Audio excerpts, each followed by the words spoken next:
Thank you for coming, everybody, to this second to last event before Christmas for the Laundry Center. Next week we have the panel on franchising. If you're interested in franchising down the road, you might want to attend that one.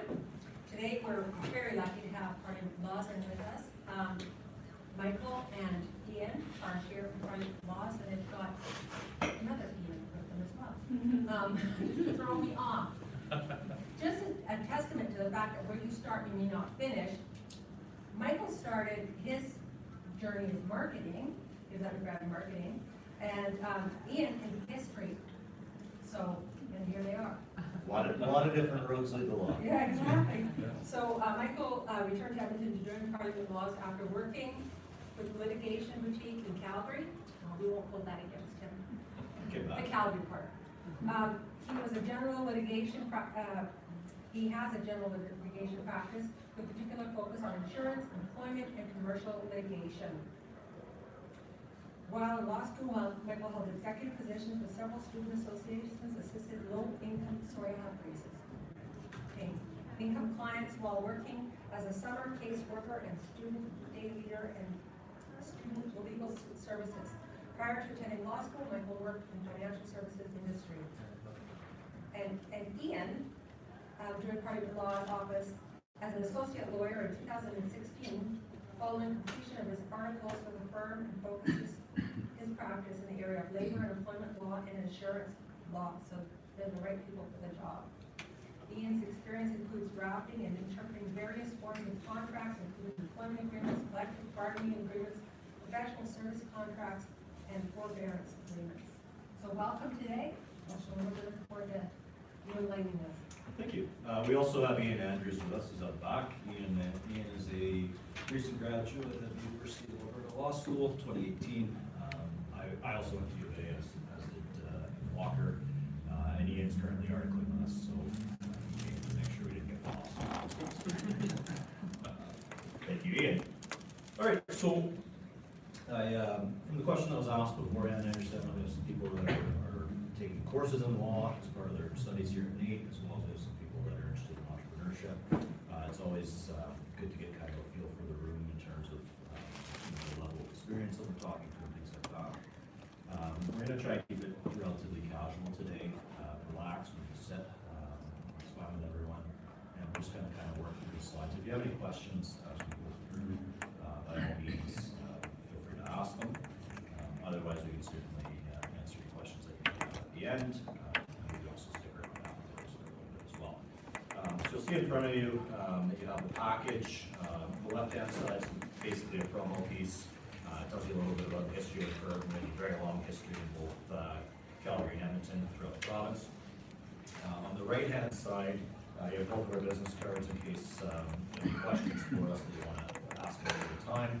You also have a copy of the slide deck that we're doing today. And lastly, you have an article that Ian wrote with regards to the recent changes that went into effect, and this is Ian Walker, sorry, that went into effect with the Employment Standards Code as well as the regulations. We could, and we have before, spent an hour talking about it, and it's extremely dry. And generally speaking, when you refer to it is when you need it. So we're not really going to touch on that today. We're going to more touch about the history of the employment relationship from commencing and hiring an employee through to managing the relationship, dealing with any issues you may have with employees, and finally, should it come to it, ending the relationship. So there's the roadmap that is set out for you. All right, so I've got the job to take you through the initial process. The nice thing that I find about employment law is that almost everyone has either been an employer or an employee at one point in their life. So even if you never plan to be an employer and have employees, you've been an employee and you will be an employee in the future. So all of this law is good to know from both perspectives. Obviously, we're focused on it from the employer's perspective, but of course, workers and employees should know their rights as well. So first of all, we want to deal with the interview. That's very often outside of the application process. The interview is the first interaction between an employer and a prospective employee. And where an employer can get themselves into trouble is when they start asking questions of the prospective employee that they shouldn't be asking. Often those questions go to an issue that the employer thinks is important, an element of the job or the work that the employer wants to be sure that the prospective employee can carry out, but the employer just asks the question in the wrong way. There are obviously some cases, and I'll point you to one in the next slide or two, where an employer just goes about things very, very, very, very wrong way. But again, most employers are trying to do the right thing, trying to find out if a worker, for instance, can lift a certain weight, but then they ask, are you a man or a woman on the application form? You can't do that. So the overall takeaway is you don't ask questions or have a conversation about someone's gender, age, sexuality, anything that would be a protected ground under human rights legislation. You do ask questions that are relevant to the job that you need carried out. Again, you're going to the employer has an interest in making sure the prospective employee can carry out the work, ask the right questions, not the wrong ones. So these are protected grounds under Alberta's human rights legislation. The federal legislation is slightly different. I think it adds, it's almost all the same ones. It adds a criminal record if you've been provided a part. And federal legislation would apply to federal works and undertakings, things like banks, airlines, that kind of thing. This is an example of a case that went in front of the Human Rights Commission. A tribunal heard the case. The gentleman, Mr. Landry, was an openly gay First Nations individual married to an RCMP commander. The commander was transferred from, I think, Bonnyville to Vegreville. Mr. Landry applied for a job, I believe an administrative job at the auto body shop in Vegreville, which happened to be owned by the mayor of the town. The complainant, Mr. Landry, had been only in the town for about a year before he applied for the job. And of course, because his partner was the commander, the RCMP detachment had a very public, or more public, image than most. The body shop owner / mayor of Vegreville dove right in and spent about an hour and a half talking about the complainant's sexuality, what he would do if a customer asked about his sexual orientation, whether he was Catholic, and expounded on the fact that the body shop owner was indeed Catholic and believed that marriage was between a man and a woman. Ultimately, Mr. Landry didn't get the job, surprisingly. His neighbor did, on the basis of a 5-minute interview that didn't touch on religion, gender, sexual orientation, anything like that. So obviously, the body shop owner stepped on his toes, stepped on a whole bunch of landmines, and I think he didn't care. But in any event, when you do that, these issues can go before the Human Rights Commission. The complainant, Mr. Landry, brought a complaint, and ultimately was heard before a tribunal. And I don't have the slide on damages here, but I think it was $85,000 in damages. The commission has considerable power that a court doesn't have. For instance, you bring a complaint and it may not be heard for 14 years. That's the current timeline for a complaint. And the commission can award back pay from day one. So if you're terminated and it's a discriminatory termination determined 14 years later, the complainant can actually be paid for 14 years income. So it's a considerable issue to be wary of. There's a couple of slides in here that I've put in. I'm not going to go through them. I put them in the handout just for your own reference. And again, it gets back to what the employer is trying to get at and then asking the wrong question. So as an example, the employer might ask about someone's gender, man or woman. What they really want to know is, do you have kids at home? Are you able to make yourself available for shift work, travel, weekends, that kind of thing? Again, you can't ask if you have kids at home either. Again, it goes to the root of what the employer wants to know. That might be legitimate. You just have to go about asking it the right way. There's a couple of slides at this point. So I put a few clever titles in the slides, but I'm glad he got that. They were clever. yeah. So generally speaking, like a basic background in contract law, 3 of the main elements you have are, first off, you need to have an offer, which would then be followed by acceptance. There needs to be consideration that changes hands between the parties. And lastly, it needs to be clear. There needs to be certainty of terms. You need to know what the agreement that you're entering into is. And that goes for whether it's an employment contract, that goes for whether you're selling a vehicle, goods and services. It's across the board. That's just a generalized contract law overview. So an offer, we have a legal description of what an offer is, but essentially what an offer is you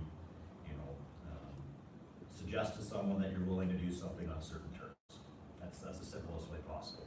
I want to hire you to do this project for me. I'll pay you $20 an hour. That's an offer. Here's what you need to do. Here's when you're going to work. Those things all kind of go into certainty of terms. Acceptance is a clear, unequivocal acknowledgement that you're willing to be bound by the offer and that you're willing to take the offer and you agree. As you can see, I'm trying not to use the word offer and I'm trying not to use the word acceptance, but an offer is an offer and acceptance is an acceptance. And generally speaking, they're pretty easy and simple terms. The one thing that does kind of get in the way is the counteroffer. So a counteroffer, so I offer Ian a job at $20 an hour. Ian comes back and tells me he thinks he's worth 25. He then goes away and says, I want to accept your offer at 20, and I say, nope, it's not on the table because you gave me a counteroffer. So when you do a counteroffer, it's an implicit rejection of an offer. So touching on certainty of terms, which I sort of spoke about a little bit earlier, there needs to be a specific amount of clarity and understanding as to what you're agreeing to. So if you can't objectively, if you put yourself in the shoes of the parties, and if you can't objectively figure out what the terms of the agreement are, at least the core principles of the agreement, chances are your agreement's going to fail for lack of certainty. And as Tritle says there, an agreement is not a binding contract that lacks certainty, either because it's too vague or because it's obviously incomplete. So you want to ensure that you have the key and essential terms of the contract. Consideration. So consideration is essentially the exchange of promises. So Ian promises to show up for work, and I promised to pay him the $20 an hour. So that's basically what it is in an employment context. Generally, you'll see in an employment offer, you'll see various terms spelled out, and the acceptance of it is the agreement to fulfill those terms in exchange for monetary compensation. As we know in the second bullet point there, a promise that's not supported by consideration is gratuitous and then therefore is not legally enforceable. I don't want to go too far down the rabbit hole. That's a generalized principle, but generally speaking, that stands. So I'm going to pay you $20 for something. You're not going to do me anything. You're not going to give me anything in return. Good luck enforcing that. Generally, courts won't look at adequacy of consideration. So there's some old case law about the peppercorn. So for example, if you're changing the terms of somebody's contract, you want fresh consideration. So you may give them $50 or $100 or $20 or something of that nature, possibly even more, provided they agree to it. But in terms of the amount of the consideration, the court generally will not look into that. They'll just look to ensure that there was consideration exchanged, or in the case of entering into a new agreement, if it's an existing employee, fresh consideration. So something new. The offer to continue to work is not fresh consideration. So, and we'll talk about that a little bit later because we do touch on constructive dismissal today. And that's where I say also past consideration is not good consideration. Okay, so previously I talked about the elements of the contract.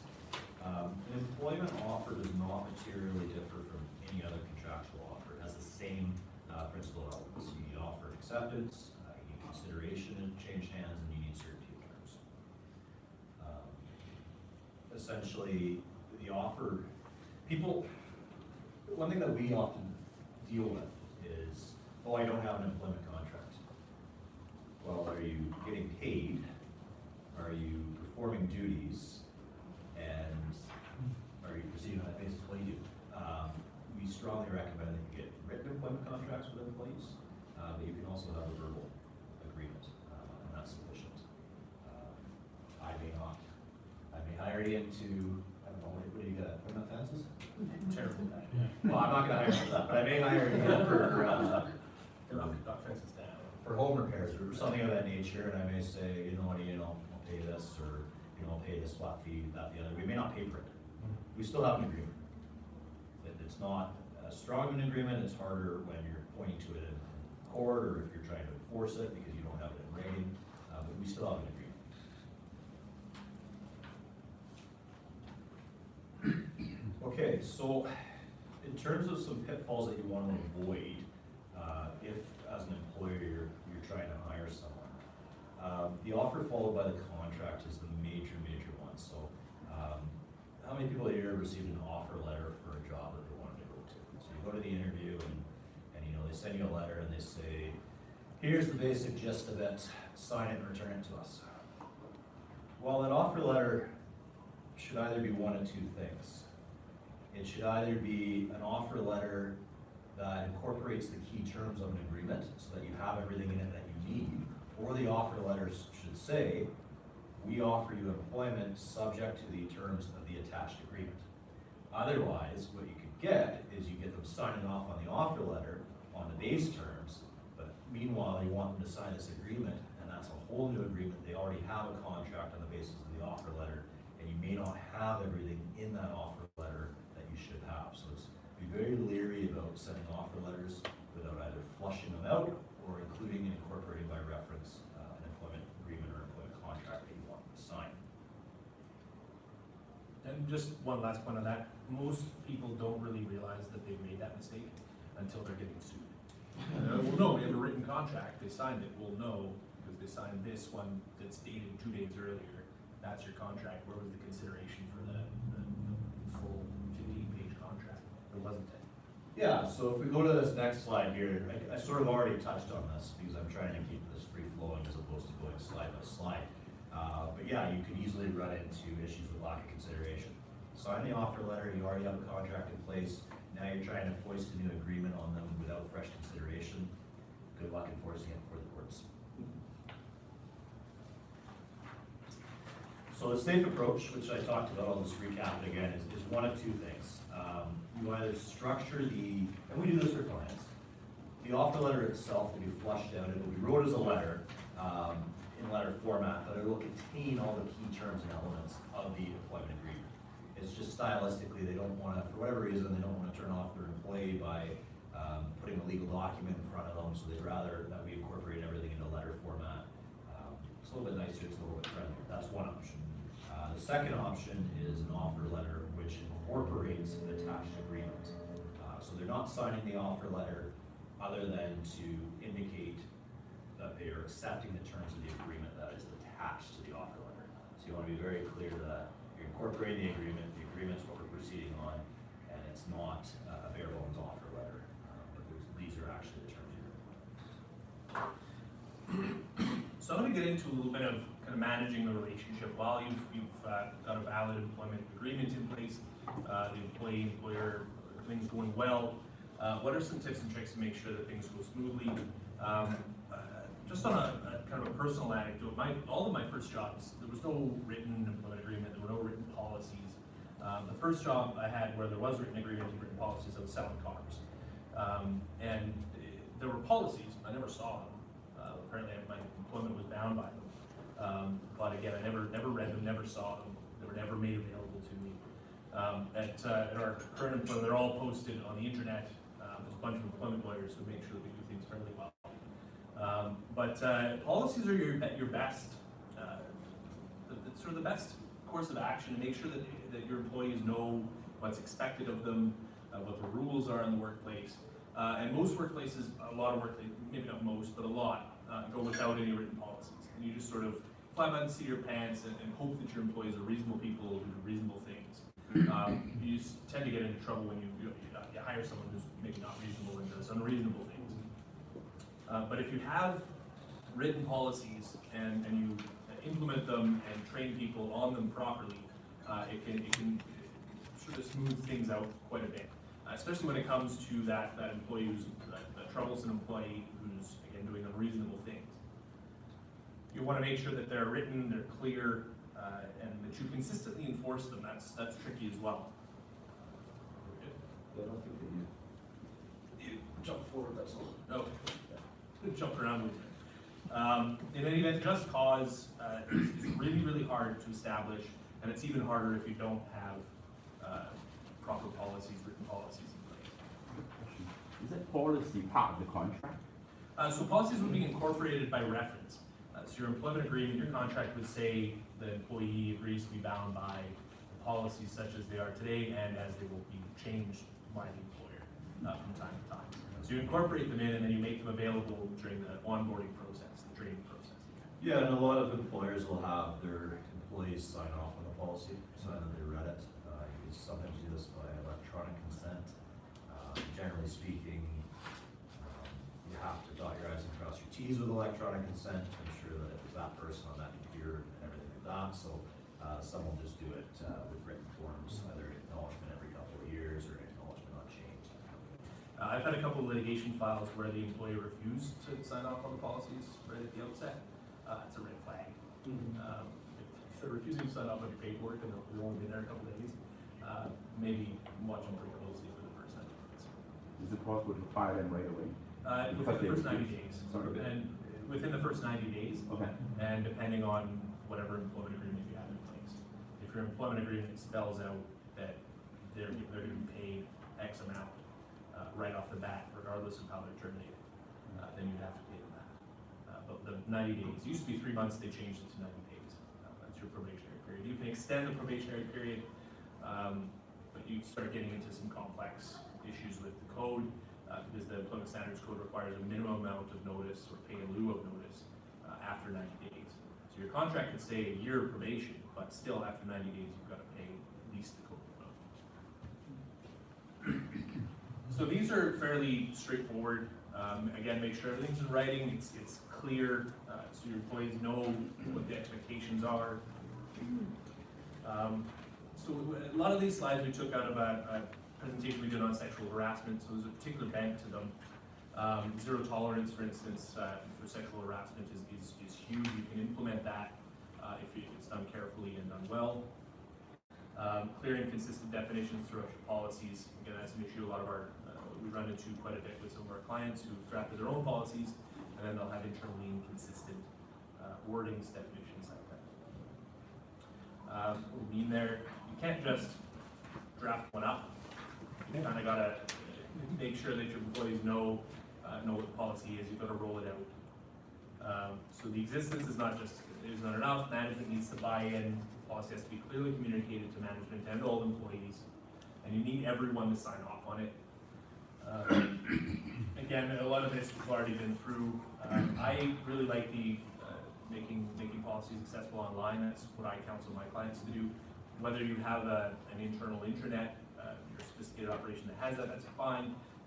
Dropbox works too. I send it out in email form every 6 months or every year. It doesn't take a whole lot of work to make sure it's available online. I mean, if anybody ever has a question, they've got it on their phone or their computer. They can look the policy up. And again, new employees, you onboard them, train them on policies right off the bat.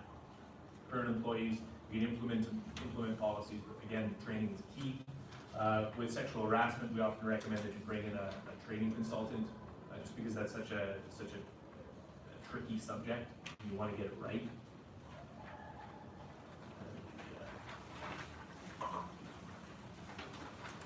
The other thing, Ian sort of touched on this, the other thing is you want and you need to consistently enforce your policies. So you need to treat every person in every situation the same. Otherwise, you run into some murky waters. Speaking of murky waters, dealing with problem employees. Progressive management and progressive discipline. As Ian mentioned previously, it's very difficult to fire someone for just cause. You have to dot your I's, you have to cross your T's, you have to have all your ducks in a row, and sometimes you think you have that, and you still don't get there.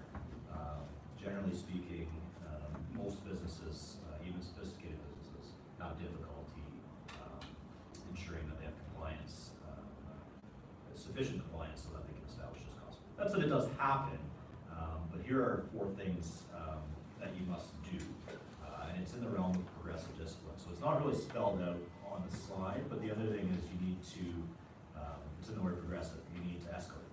So if I give you a verbal warning and one day, and you do it again, your next warning may be written.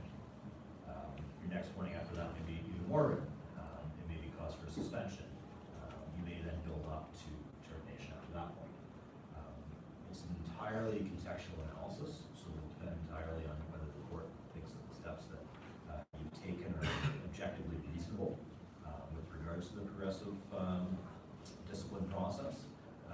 But for example, if you were to tell someone to stop doing that on multiple occasions and then fire them, that's highly unlikely to meet the threshold. Rather, you need to let them know that you're serious about it and up the ante each and every time that they discipline policy, and ensure that you have some teeth so that there are actual consequences rather than they think it's just a slap on the wrist. Oh, you told me not to do that, I won't do that again, big deal. Just one thing I should note, this is for the non-organized labor environment. If you're in a union environment, you've got a collective agreement that spells everything out for you. It'll have steps of discipline and suspensions and that kind of thing. Outside of the union context, we don't really recommend suspensions. You can get into some pretty hot water to start suspending people. Sorry, two questions. One for safety. Safety is really everybody's responsibility in the company. So if you have a safety infraction, Yep. you can Right. terminate on cause, is that right? Depends how serious. Depends how serious, and it depends if the person has a history. So that's why you pay your file. That's why you manage performance.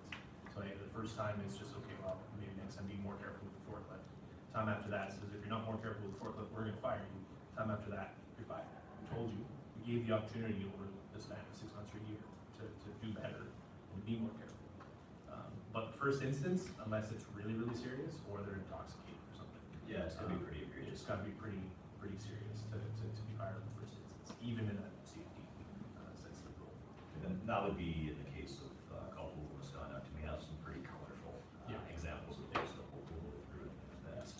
And that's where there's one instance that does justify dismissal on the spot. Yeah, that's, or potentially two, but you have things that are bad enough that objectively speaking, you look at it and you go, yeah, we didn't have to build this up in terms of our warnings. Anyone with any semblance of common sense would know, you can't do this, this is egregious, and you're gone. So with regards to the warnings, they must be clearly documented. So if you do have employees, you should have a personnel file. It's not enough to say, when I gave a warning, back in November at some point. Document, write it down, it's easy enough to do. Obviously, if it's written, put a copy in the file, easy enough to do. The other thing is you have to be very clear about sending mixed messages. You can't send mixed messages. You need to be consistent in terms of your enforcement. This goes back to what we were talking about policies, is that you need to consistently enforce them across the board, whether it's your high-level employee who's been there 20 years or whether it's your brand new employee. You need to have consistency in the way that you enforce your policies. Should you wish to rely on that. Sorry, yeah. Yeah, you're talking about intoxication earlier and how that's just cause for immediate termination, correct? It can be. Okay. Not always. But with the legalization of marijuana, would marijuana also fall under intoxication?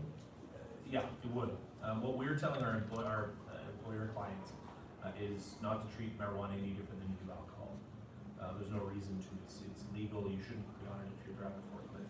But if you let your employees go for lunch and have a beer, then you're going to be on some pretty shaky grounds and a couple of tokes in terms of the office. The guy next to them is half a bit off pitcher of beer.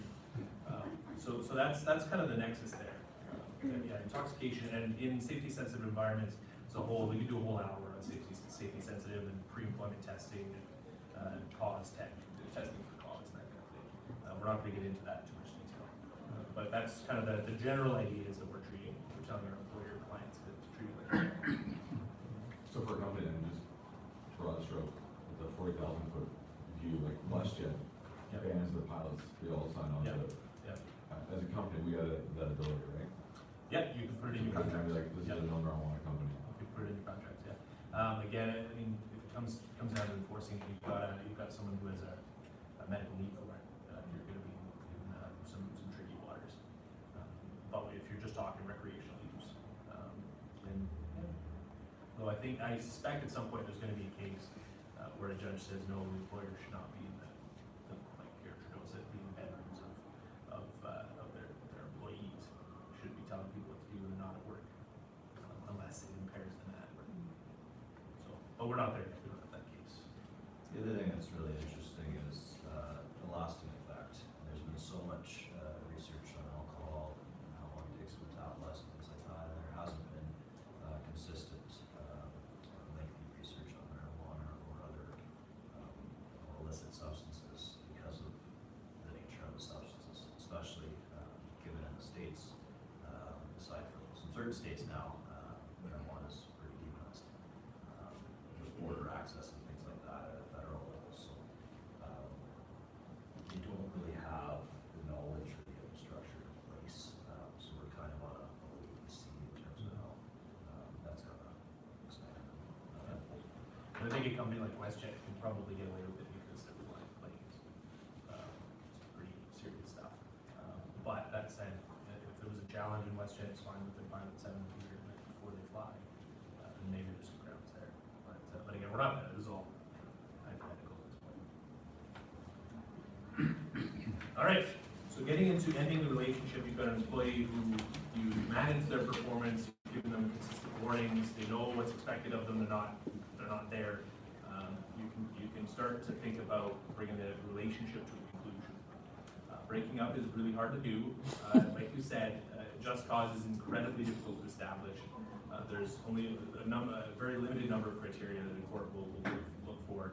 The relationship has to have been totally broken down, whether that's by one instance or a series of instances that have been performance managed. Some of the issues we're going to deal with, again, performance management and progressive discipline, we're not going to redo that, but Michael just spoke about all that.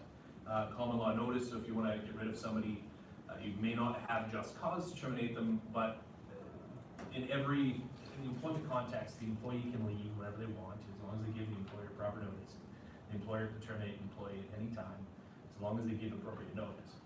And I get cold calls on this all the time, where someone's been fired, they've been given either working notice or pay in lieu thereof, and they're like, well, you fired me, I didn't do anything wrong, and I have to explain that that's awful, it's terrible, but from the sounds of it, they gave you sufficient pay in lieu of notice or sufficient notice of your termination to just let you go.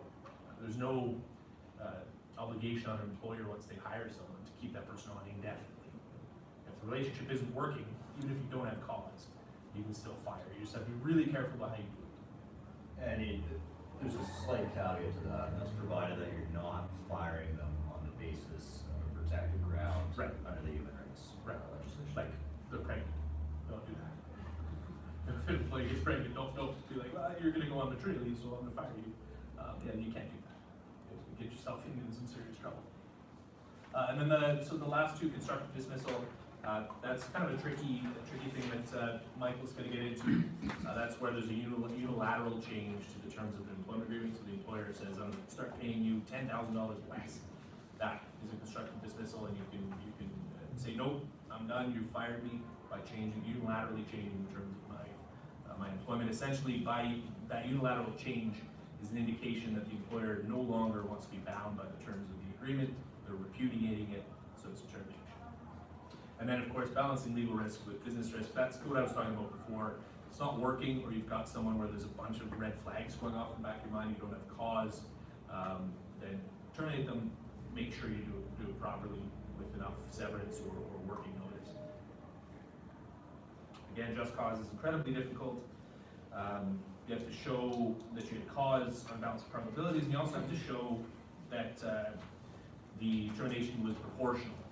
And again, that goes back to one instance can be egregious enough, and termination can be proportionate to the egregiousness of that misconduct, or performance management. And at the end of the day, it's proportional because you've given them all kinds of opportunities to do a better job. Again, at the bottom, we don't recommend verbal warnings. It makes our job as litigators when we're dealing with a lawsuit. If you've papered your file, my job's way easier.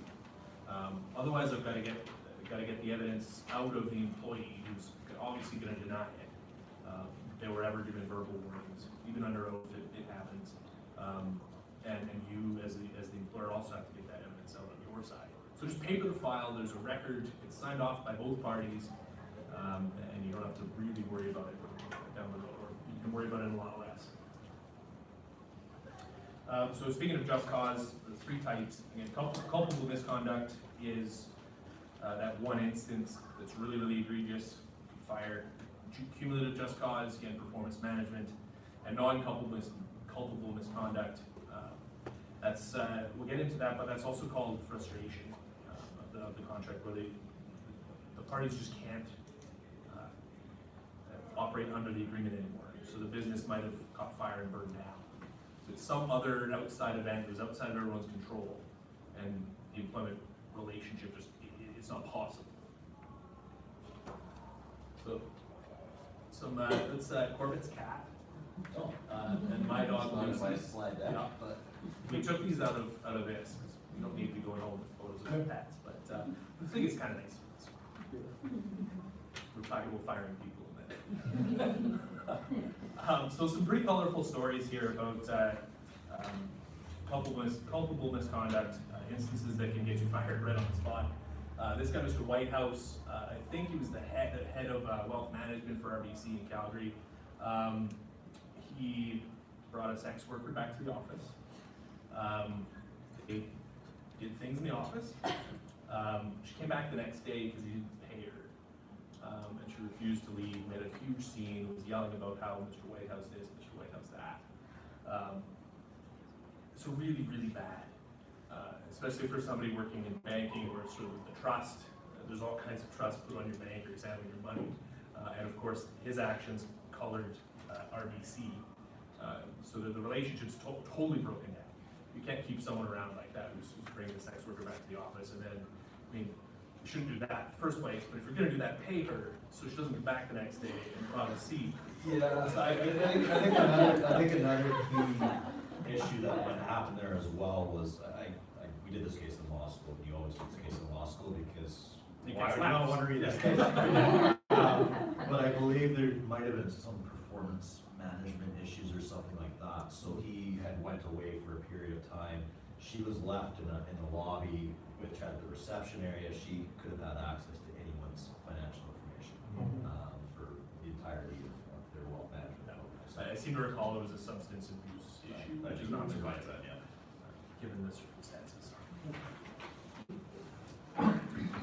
The next example, and the reason we're bringing you these really ridiculous examples is to show you how hard it is to fire someone for one thing. It's really tough. It's got to be laughable. It's got to be pretty obvious.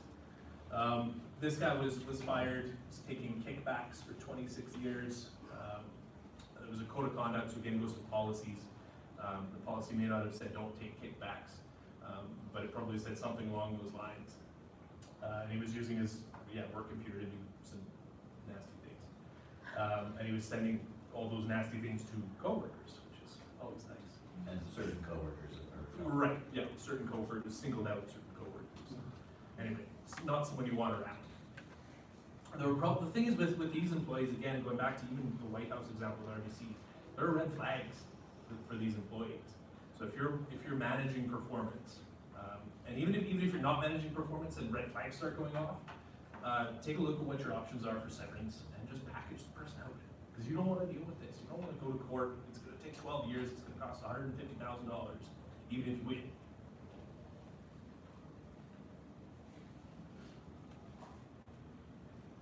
So this is somewhat less. Vanilla compared to what we were talking. Right. Still not, you can't have this person in the office, but based on, compared to the other two cases, this is a little bit less egregious.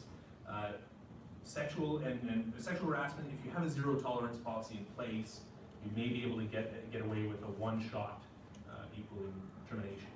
But even that is really, really hard to do, depending on the circumstances. You might need to provide counseling. You might need to write the person up and say, you know what, and again, this is totally dependent on the employee, the specific circumstances, but you might need to take some steps before you can just fire someone. All right, so this we already talked about, progressive discipline, cumulative misconduct. I think we're getting into condemnation. condemnation, again, you might have an instance that feels like just cause, feels like you should be able to fire the person, something like theft. In this particular case here, the employer had allowed its employees to use scrap metal from the yard and sort of weld things in the shop and use the employer's tools to do kind of personal projects. They've been doing that for years and years and years, and then they just decided they didn't like Carbone, you're out of here. But no, they've been letting them do it for years. So it might have the feel, the sniff, it might pass the sniff test, but when you look at it, people have been doing this for years, it's condoned by the employer. So you can't rely on that for just cause. And then getting into frustration, it's non-culpable misconduct. I have trouble calling it non-culpable misconduct because I don't think it's really misconduct. But this kind of thing can come up again where a business burns down, and despite all their best intentions, the employer and the employee just can't execute the employment relationship. You can't do it. It can also really, it's a lot trickier, but in the case of long-term sickness, absences, that kind of thing. But again, that's something you don't want to be doing on your own. You need to talk to a lawyer. If you've got an employee that's been away for 3 to 5 years, you might be getting into a place where you can say, no, the contract's frustrated, we've got to let you go, or so. Yeah, to the point where you can't accommodate anymore, but it's Again, it's a very full different- contextual analysis. We could spend an entire hour on disability and that kind of So I would, we're not gonna go down that road. Okay, so without cause termination, so pursuant to the Employment Standards Code, there are minimums that must be paid for severance, whether that's pay in lieu of notice or working notice, depending on how long the employee has been employed by the employer. I'm not gonna run through them all. These are minimums too, so unless your employment agreement specifically limits severance amounts to, you might be getting into this. Is that the next slide? Totally treading on me. Sorry. I'm kidding. Oh, I'm just messing. So one thing that you can do is you can, in your employment contract, you can include provisions that deal with severance or termination. So you can do a few things. You can contract to the Employment Standards Code minimums. If you do that, you have to ensure that it's framed in a certain way, so that you're protected and that it's sufficiently set out within the employment agreement. The other thing is you can set them at a higher amount. It's the joy of freedom of contract. So the Employment Standards Code is protective legislation, and you can't dip under it, but say I want to give my employee a month per year of service, I can certainly do that. I can give, as long as it's agreed to, it's above the Employment Standards Code minimums, and then that way you know, Ian's worked here for 10 years. We said we give him a month a year. He gets 10 months. Here's your check. Good luck suing me, and we go on our merry way. That's a nice way of dealing with it. Generally speaking, the reason why we're so busy is that people make the mistakes. They make the mistake by not doing the right things up front. So then they come to us, and I'll give you a quick anecdote. We just wrapped up 8 days of trial, and that was in June. It was split. The first 5 days were in November, and the last 3 days were in June because we went over. The issue stems back to 2006. We did 2 written briefs of submissions, which were delivered in September and October. Conservatively, the cases cost tens of thousands of dollars in legal fees, and it's 2018. We still don't have a decision on the termination, which occurred in 2006. So that's a very extreme example, but it's present before the court, so I won't say anything more because we're still awaiting a decision. The other thing is you need to keep up with current legislation. I don't know why, it's extremely frustrating, but in the recent revisions, they changed it from 3 months to 90 days in terms of the first section on the Employment Standards Code minimums. So 3 months and 90 days are not the same. I mean, as a rule of thumb, I think 3 months, 90 days, they're not the same, so you can get stuck with that. Existing contracts that you may have may need to be changed. Contracts going forward need to be changed to 90 days if you have information, or if you have, if you wrote in what the severance payments are, you need to ensure that that's updated.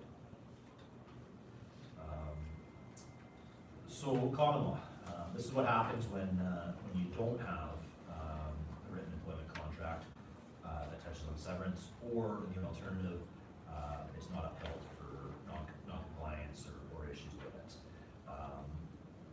So generally, the onus is on the employer to ensure that their employment, that their severance terminology and wording and phrasing is strong. It's generally speaking strict compliance, especially if you're going to attempt to limit it to employment standards code minimums. If you try and dip below employment standards code minimums, well then it's out. You might as well not have it in your contract.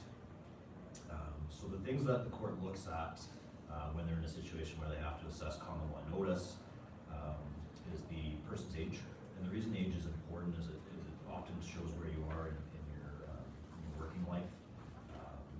My dad, back in 2000, was a senior vice president of the company, got laid off because of a restructuring, and he's been a consultant ever since. And one of the reasons why is he was in his late to early 50s at the time, and a lot of places said, you know, if we're gonna bring a guy in, yeah, you got the skill set, but we'd like to build somebody that we have for, 10 plus 15 years, that kind of thing. So sometimes it's harder the older you are to get certain jobs. Length of service is also a big one. How long you've been with the company, obviously, is generally longer. The character of your employment, whether you have people that directly report to you, whether you have high levels of supervision and responsibility, things like that. And lastly, the availability of similar employment. So for the trial that I have right now, for example, it's a 20-plus year employee who's a VP of the company, has a lot of responsibility under his belt. He was one of two main guys. I think counsel's positions are 18 to 24 months. For his severance, should it proceed to a Bardol analysis, and we call it a Bardol analysis because that is the main case, and all cases that follow generally refer to it as a Bardol analysis. And if you're looking for a little more information on that, shamelessly plug another blog post that I wrote. Go to our website and you should be able to find it under labor and employment. And it compares, I sort of made up two individuals. One's the VP of a company, and the person's the janitor for the same company. VP's only been there a couple of years, the janitor's been there 25 years. They may end up with the same reasonable notice. The VP may end up with higher, even though he or she has only been there a very short time, because employment, that kind of employment, is a lot harder to find than janitorial services. Yeah, especially executive level employment versus, low level labor or something of that nature. So constructive dismissal. Ian talked about this, and I'd like to clarify that changing 10,000 may not be sufficient to equate to constructive dismissal if you make a ton of money. So it's always a contextual analysis there. I would miss that 10,000 bucks. Ian would too. So what constructive dismissal is where there's a unilateral change imposed by the employer upon the employee, which substantially alters an essential or a fundamental term of the contract. And with this, it's entirely contextual in terms of the analysis, so it's difficult to give examples. If you were to have a wage decrease of a certain percentage, that could get there. If you were to change responsibility, that could get there. Hours, that could potentially get there. Location you work, all those things could potentially get there. So what the court looks at is the reasonable objective person, and if somebody else standing in their shoes would have believed that the essential terms would change. So it goes back to kind of the objective person. Okay, so in terms of, I listed some of the examples. Here are some other examples of things that have been found to be constructive dismissal.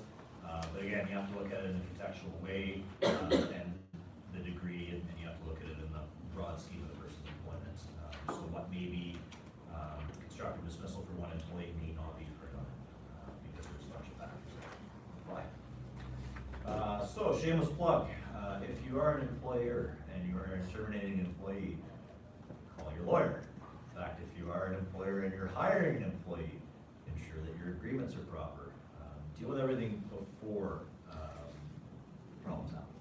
And I have another file, it's not in the employment context, where we have a loan agreement, and it's for $250,000, which to me is a substantial amount of money.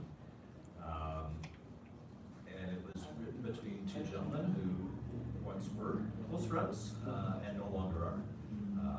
And now they're trying to interpret, the agreement, there's issues in certain terms, and things of those natures, and that nature, things we talked about, based on the contract.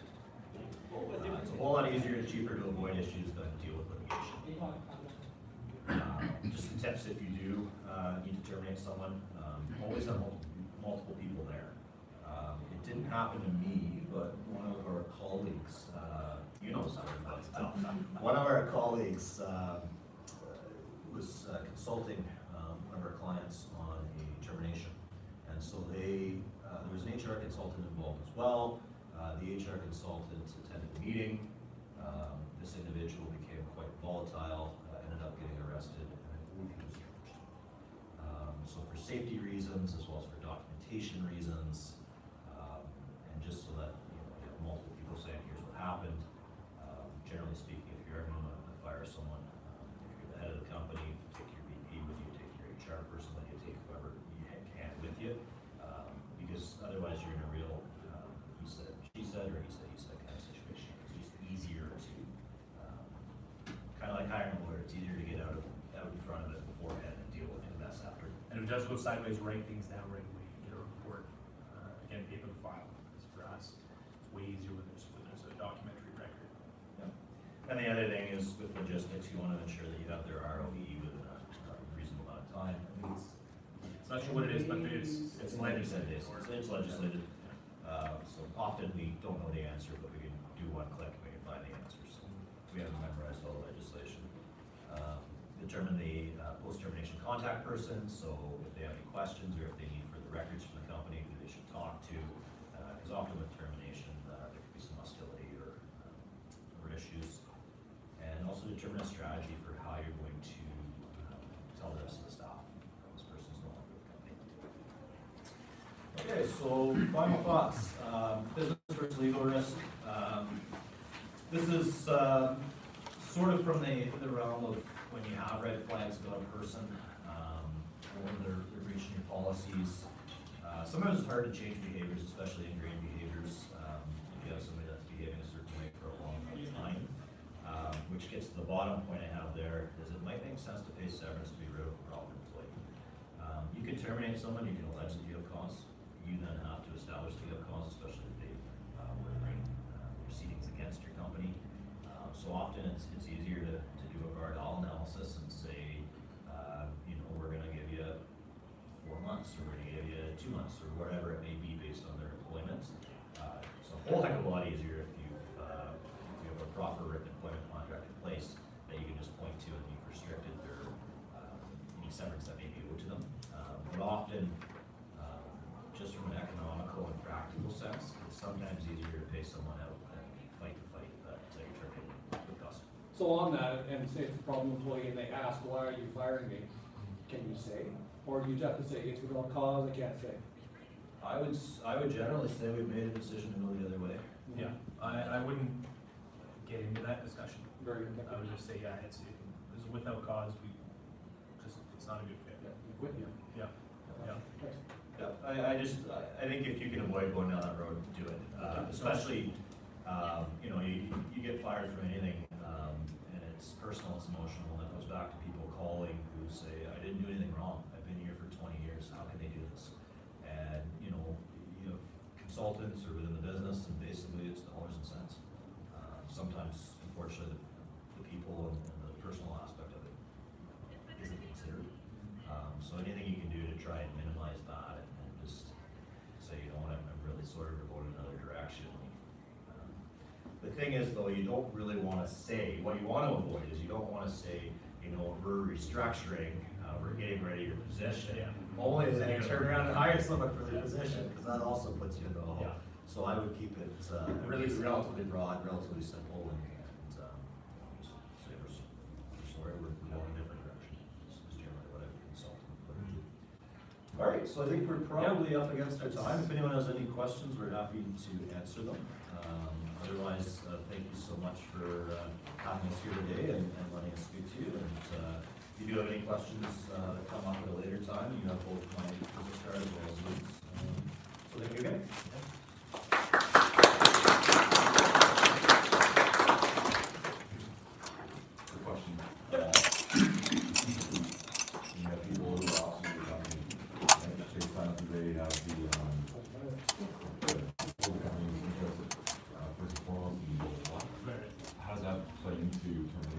they fail to actually support the company. in good Yeah, if faith. they're sort of breaches their fiduciary obligation. Exactly. Yeah. I mean, that gets, it gets into a bit of a trickier analysis. You need officers' resolutions and that kind of thing. So we will come back to that, but before I forget, Have you forgotten already? Yeah, we've got a prize, we totally forgot. Ian, pick a number between 1 and 18.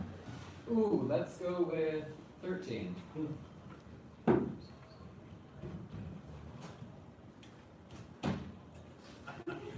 Didn't really think this one through. The lady in the red scarf. There you go. So we brought this little care package, some swag in there. It's, there's a nice blanket, there's one of those balls that everybody loves, and as well as a pillow. So if you're going anywhere, it's very airport themed, so it's a different time. But yeah, so there you go. We just wanted to make something for you guys. And unfortunately, we got a little bit, I wouldn't call it lost, but we didn't get here as quickly as we wanted to. So a lot of you beat us here, so our plan, we couldn't do it more formally. Yeah, we did have a really scientific plan to award the prize. We were gonna draw a star on a sticky note and put it in the But that wouldn't have worked with that, you guys in the room we've got here. It probably would have been pretty awkward if I was reaching into your chair. Thank you, gentlemen, for taking the time to share your knowledge with us. Thank you very much. Thank you very much. Appreciate you having us.